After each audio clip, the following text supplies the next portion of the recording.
will do the intro for us. Okay, great. All right. Welcome everyone to the November 2024 Design Review Committee meeting. Before I call the roll, I wanted to start off with introductions of the Historic Preservation Program staff. For those of you joining tonight who may not know who we are, so I'll start with myself. I'm Michael Tawney, and I'm the Associate Planner for the Historic Preservation Program.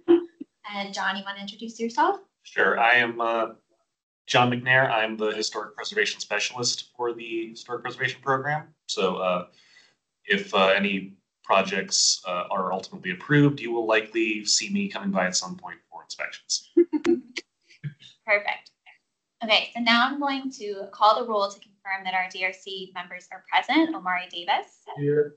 Robert Dedica is not joined. Alex Foster. Here. And Andrew Wenchel is also not here. DRC meetings are held in person and streamed simultaneously to allow commissioners, applicants, and the public to attend online. For members of the board joining us virtually this evening, please ensure did you let everybody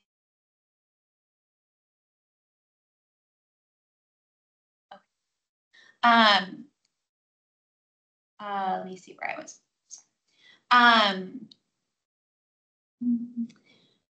Please ensure that your video is turned on and you are visible during the entire meeting, but keep your device muted until you would like to speak. For applicants and others joining us this evening, if you lose internet connectivity during the meeting, please reconnect with us via the dial-in phone option. Please keep your devices muted and your video turned off until your item is under review. When called upon to speak, you must unmute yourself by clicking on the microphone icon that is located on the meeting command bar at the top of the window. We do not have the ability to unmute you. If you are dialing in by phone, press *6 to unmute. The meeting chat is active for participants who need technical assistance and should not be used for questions. The public may observe the meetings, but participation in the discussion is limited to applicants and members of the HALRB during this meeting. Public comment is welcome at the HALRB meeting. Information about signing up as a speaker or submitting a public comment for that meeting is available on the HALRB website. Lastly, this is a public forum. Today's meeting will be recorded and posted to the county website. All information associated with today's meeting, whether written or spoken, is subject to the Freedom of Information Act requirements. All right, so we'll go ahead and get started with our first item. And the applicant just emailed me saying they were waiting in the virtual waiting room, but they're not there. So let me... Actually, you know what? Why don't we start with Barcroft and I will email him back. So because you all are here, Alice, I don't know if you want to share your screen and maybe we just start with that because you all are here and I can just circle back to the first item afterwards.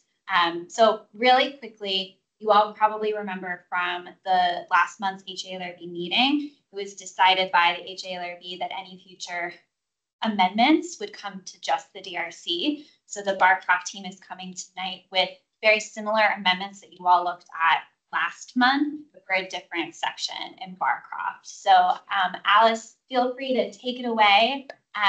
Do you have the ability to share your screen? Okay. I was just about to say it's not letting me share. Awesome. I think we there we go. Yeah. Should anybody else get the ability to share? Nope, I'll just drive the presentation from my screen here. Thank you so much, Michael. Perfect. Thank you. Yeah, thank you everyone so much for your time again today. We're going to try this without Lauren tonight, so bear with us, our fearless leader, Lauren Riley. But it should be pretty brief, nothing too new from what you've seen in our many other visits. So as Michael mentioned, this is our new process for the amendment. Our use permit amendment, which is to just present to the DRC here today. This is an admin change, so it's modifying our drawings, but will not impact our use permit conditions at all. Just to reacquaint ourselves with what part of the project we're talking about tonight. This is buildings 47 and 48 up here in the project area. So our fourth phase of renovation, our fourth use permit that you all listened to and reviewed for us. Another sort of view with more topographical context right along South George Mason Drive. Similar to what we discussed last month at our meeting regarding the third phase amendment, we have a few select windows that need to be changed for egress purposes here. And we are changing we're changing the new accessible entrances in building 48 to the secondary facade. That was at the request of DHR, the Department of Historic Resources for Virginia. We're going in for historic tax credits, and that was feedback that we received from our tax credit reviewer.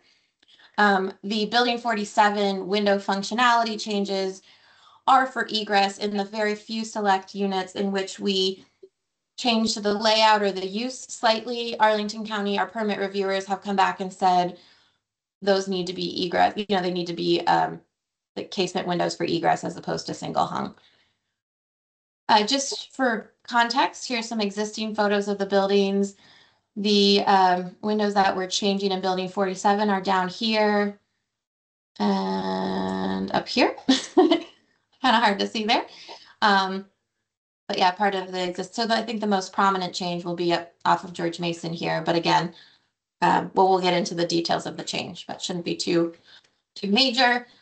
And then for building 48, we had permission to add accessible entrances at the front facade here. Oopsie, that's a big X, and here. And we are not going to do that anymore. Instead, we're going to add a corridor entrance on the secondary facade to provide a corridor access. And that maintenance door was always going to go away. So Tom, I will pass it to you. These are some elevation comparisons. You can see the originally approved drawings up above and the proposed changes below. And so basically this becomes, thank you, Alice, by the way. This becomes another kind of game of where's Waldo here, where the distinctions are very, very minor. If you're looking at building 47, as Alice said, fundamentally we're having to change single hung windows to casement windows to allow for emergency egress. What we're proposing is a window that has a thicker meeting rail in the middle there that makes it look like a single hung window, even though it operates as a casement. That gives us the required square footage opening for rescue assistance. You can see, I think clouded, you'll see on the bottom left image there, that's the windows that are under review there. And then as we're zipping along here, yeah. So you can sort of make out very finely the little red clouds. Those are the only areas that were being suggested being revised. And then as we round the corner here, once again, you sort of see originally in the upper level there, we had requested and received permission to have individual unit entries off of the George Mason Boulevard elevation there. However, DHR thought that we should leave those in more pristine condition. So we're in essence kind of going back to what we're showing there before, the existing condition there. And on the side, you can see we're creating an individual hallway entry that will provide accessible egress to the units within there. Pretty straightforward. And once again, here's what we're seeing on the left-hand side there is the casement window that the proportions are more vertical to match what's there, but in essence, it will look like a single hung window. That's it. Nice and easy. Any questions? Comments?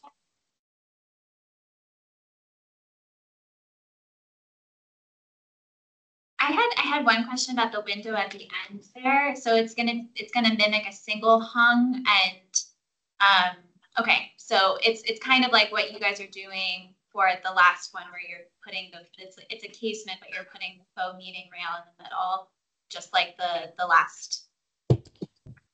Yeah, and this is just like a stock photo. It's not well shown, but a lot, oops, oh, that's not a straight line. A lot of these are 6/6s. So we'll see, you know, you'll have smaller muntins here Okay. that maintain that same kind of fenestration pattern. But I think the key here is the thicker muntin in the middle that allows us to, as Tom said, mimic the single hung window. I gotcha. Okay.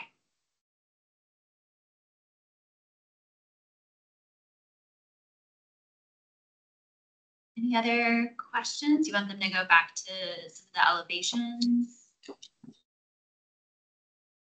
Here's 47 and 48.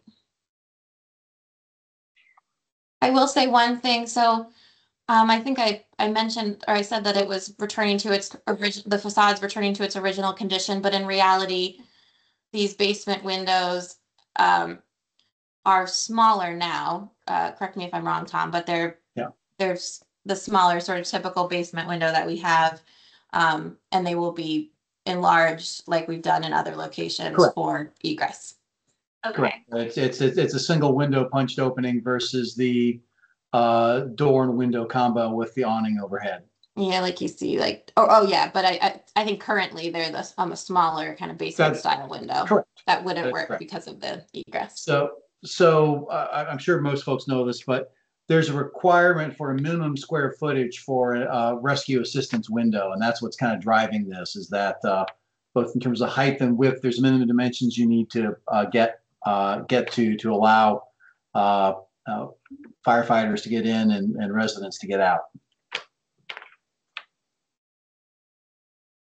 I guess to that point, on building 48, the window on that, I guess the newest window on that basement level, is the head height, does it match the head height to the window next to it, or is it actually taller just because of the need for egress? Oops, are you talking here? Although that was not very clean.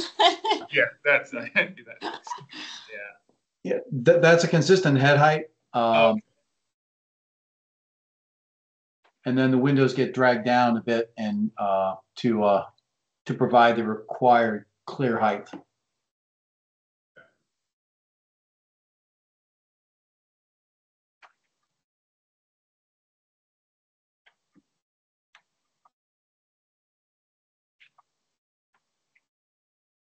Yeah, and then I guess this, I'm not saying building, I guess on the window to the right of the new one, you're maintaining, I guess, the shutters, but we're not adding shutters. I mean, new windows. Is that correct?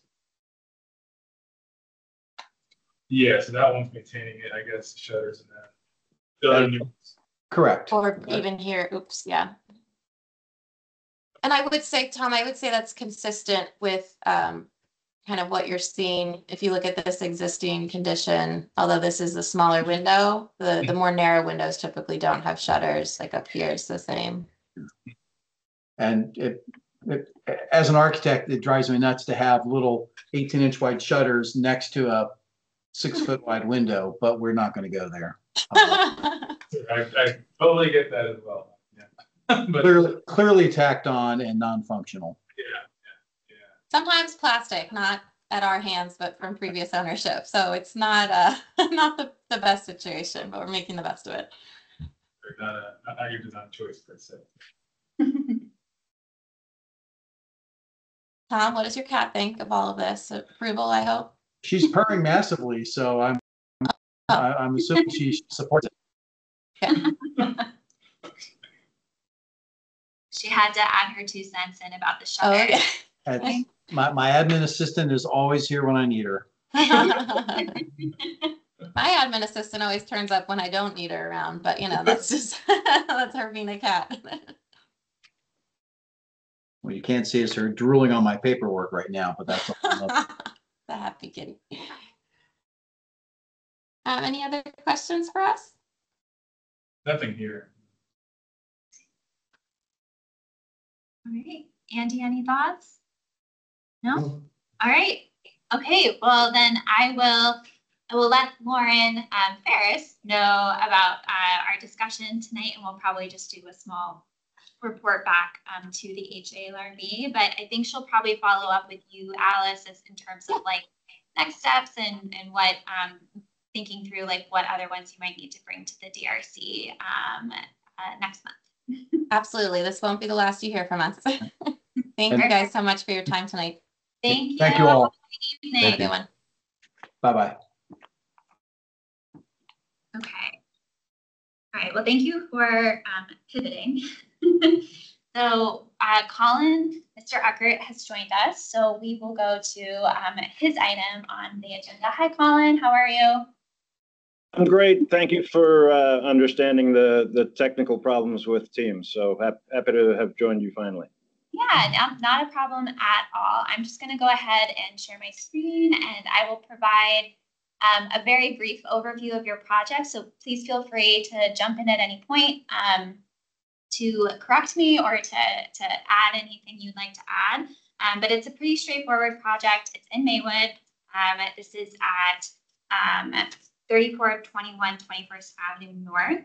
And Mr. Eckert would like to install a trash enclosure, which would be right along the side of the street at North Lincoln Street. So typically we don't really see these because a lot of people in Maywood will do trash enclosures next to like HVAC systems. And because the way that design guidelines are written, I'm allowed to approve those by ACOA. But because this is a standalone structure and its placement, needed to come forward for review. But it would be a wood enclosure. These are the dimensions that are up on the screen. And it would have 2 gates to allow for the trash cans to be taken out and put back in. But we also have some photographs to show you where it would be. So this is the house over here, and then in the garage. You all probably remember this project because it had to come forward a couple of times for some different things with the renovation, but this would be the location of the trash enclosure. And this is the view of it from the garage looking out onto the street. And these are some of the details of what the materials would be. So it would match the picket fence across the street. So this is the house across the street, what their fence looks like. So I think that's it. Did I miss anything, Colin? Would you like to say anything else about your trash enclosure? No, I don't think you missed anything. I think you did a great job. Thank you for that.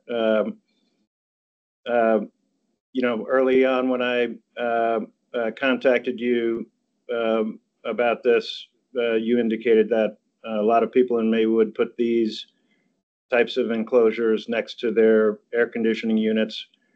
I don't have an air conditioning unit on this property. If you'll remember from when the renovation was approved by the HALRB, I decided to go with geothermal heating and cooling.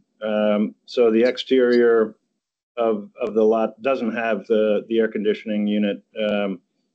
And so this to me appeared to be the most appropriate location for the trash bins. If I put them to the side of the garage to the north, the neighbor's kitchen window is right there, and they would be staring at those trash cans. I thought this might be a better alternative. So I've done some screening with some landscaping, and then from the street, it would look as though I've got a picket fence there, which is, as the photo showed, very similar to the picket fence across the street. Perfect, thank you. Any questions, comments about this one?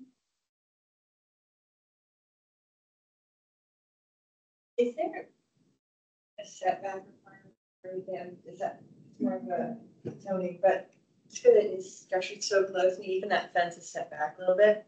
I mean, that's not really in our purview. I'm just curious, but yeah, it's a good question, and I can certainly ask my colleagues in zoning what that would be if there is any of that. I'm not sure if you know the answer to that, Mr. Eckert, or if you looked into that, but we can certainly look into it further. But in terms of, go ahead. Yeah, I did look into it. So my interpretation of the zoning ordinance is if the fence is under 4 feet, then I can go right up to the lot line. And I think the neighbor here across the street, their lot stops where that fence is located. On my side, according to the plat of survey, the location that I've identified is right up against the property line. So I don't really know why the curb across the street appears to be, 2 or 3 feet different than the curb abutting the property line on my side. But that's what it appears to be. Thank you for the explanation. And again, that would be voting restriction, but just No, it's to understand. Yeah, it's a good question. Within that, it seems reasonable and it seems to be compatible with everything in the context. And a sensitive solution that doesn't disturb the neighbors. Yeah. I guess just think this was sort of pointed out during the presentation, but there'll be 2 gates, or there'll be a gate on this side essentially. There'll be 2 gates. If you go back to that photo, I think. Oh, sorry. Yeah, so that's fine. So there will be 2 gates. So each of the gates will be roughly 44 inches wide. So the gates will open up from the center. So sort of like a cabinet in your kitchen where you've got 2 cabinets side by side, and they are both opening up, one to the right, one to the left. Then it should be easy to access the trash bins and pull them out onto the street. Thank you. Okay. Any other questions about the design, placement, anything like that?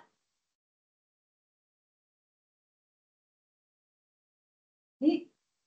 So then in terms of moving forward, are you all comfortable with putting it on the consent agenda for the HALRB meeting? Okay. All right, perfect. All right, Mr. Eckert, so it will go on the consent agenda for this month's HALRB meeting, which I know you're very familiar with our process, but that just means that it will be voted en bloc at the beginning of the meeting, and we won't do like a formal presentation on your item. But I will follow up with an email with details about when that meeting's happening and next steps in the process. But if you have any other questions, I'm happy to answer them now. Nope, I think we're in good shape. Thank you all for your time and for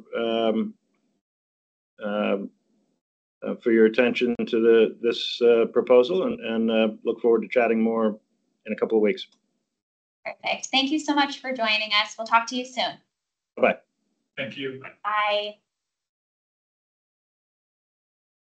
Okay. And that is our DRC. I parked